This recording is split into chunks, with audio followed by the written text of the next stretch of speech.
The door closed behind Locks, shutting out the chilly weather. A magical storm had blown in from the coldest. The looming cliffs of Westia protected the city from the worst of the cold weather and winds brought with the storm, as it was still clinging to the area. Looking around the room, Locks saw Thomas and Tyrannus sitting at a table with a dark-skinned man Locks did not recognize. A bard played a lively melody on the guitar on a small stage. A large hearth burned warmly, fending off the cold of the storm. It was early afternoon, so the tavern was lit with bright lights.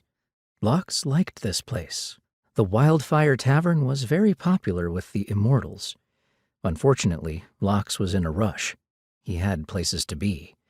Vannessa was hurt, and the person he needed to talk to that could help her wasn't here. Tyrannus had talked him into meeting them here. Thomas had also told Locks he needed to relax. There was nothing Locks could do until the storm passed. Making his way across the tavern, he cursed the storm. It had blown in almost right after their big fight with the Royal Navy, and as much as Locks wanted to head off into the coldest to find the Soul Weaver who would heal Vannessa, he realized it would be suicide to sail out into the storm, so they were going to have to wait it out.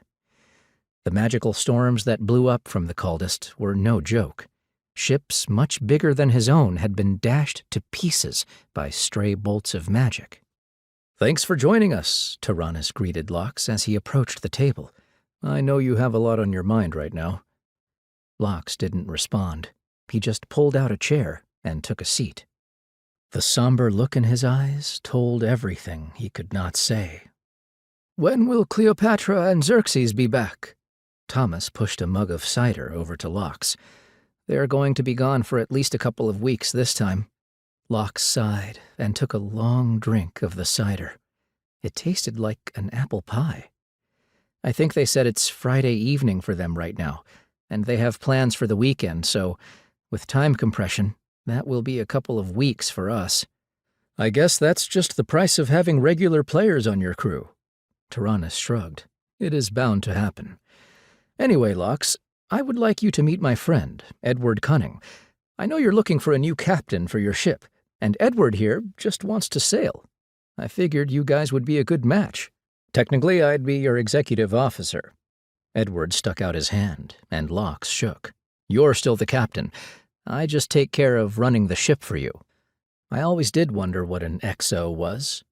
Locks liked Edward almost immediately. He had an easy smile and kind eyes. "You are okay with just being the XO and not having your own ship?" "Of course." Edward gestured around at the wildfire. "Like the people who run this place, I don't seek to go on adventures. Not right now, anyway. Instead, I just want to enjoy my life. I loved to sail back on Earth, but I never had the money to do it much.